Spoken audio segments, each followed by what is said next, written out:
안녕하세요. 사람을 더 건강하게 인강한 의원 최서우 원장입니다. 대사장애로 인한 고인슐린 혈증은 다낭성 난소 증후군을 유발하는 중요 원인 중의 하나입니다.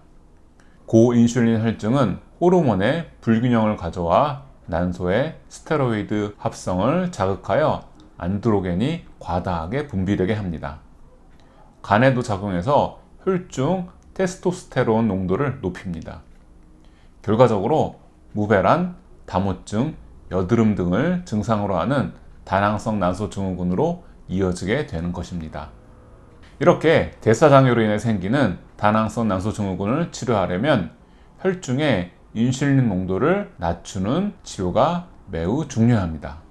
그래서 난소의 기능 회복을 위한 한방 치료와 함께 혈중 인슐린 농도를 낮추기 위해 간헐적 단식을 병행하는 방법을 추천합니다. 간헐적 단식은 이미 효과적인 건강법과 다이어트 방법으로 인정받고 있습니다. 특히 혈당을 낮추는 효과는 간헐적 단식을 소개하는 책마다 나오는 단골 메뉴입니다. 그런데 문제는 초기에 공복감이라는 허들을 넘어서 간헐적 단식을 꾸준히 진행하기가 쉽지만 않다는 점입니다. 저도 직접 해보았지만 성공하기까지 수차례의 도전이 있었습니다. 그 과정에서 어떻게 하면 힘들지 않게 또 효과적으로 몸을 건강하게 할 수 있을까 고민하다가 동의보감에 나오는 처방인 피난대도안을 복용하는 간헐적 단식 방법을 개발하게 되었습니다. 피난대도안은 약재를 끓인 물에 콩을 넣고 졸인 후 건조하여 환으로 만든 약입니다.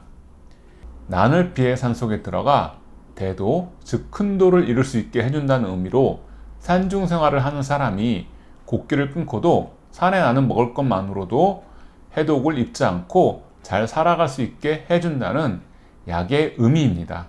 이 약을 밥 대신에 먹으면 식사를 하지 않아도 기운이 나서 생활에 전혀 무리가 없습니다.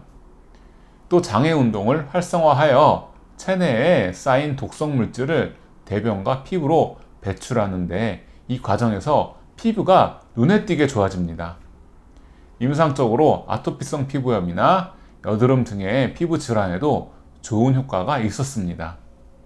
보통 단식 초기에 배고픔을 못 견뎌 폭식으로 이어지기 쉬운데 피난대도안을 먹으면 그런 문제 없이 단식을 진행할 수 있습니다.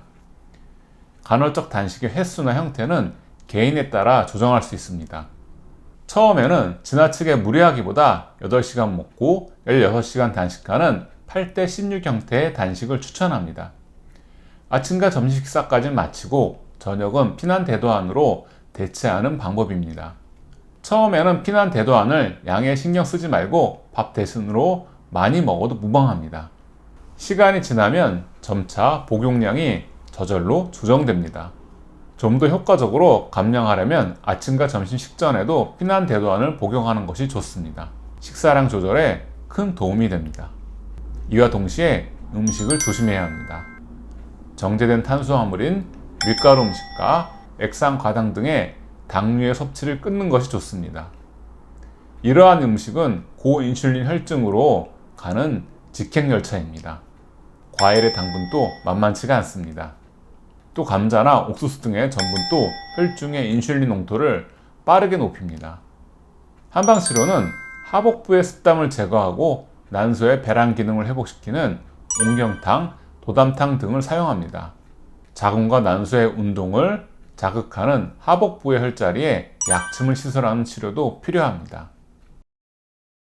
한방치료와 간헐적 단식을 병행하면 복부에 차있던 습담이 제거되면서 자궁과 난소가 정상적인 운동을 시작합니다.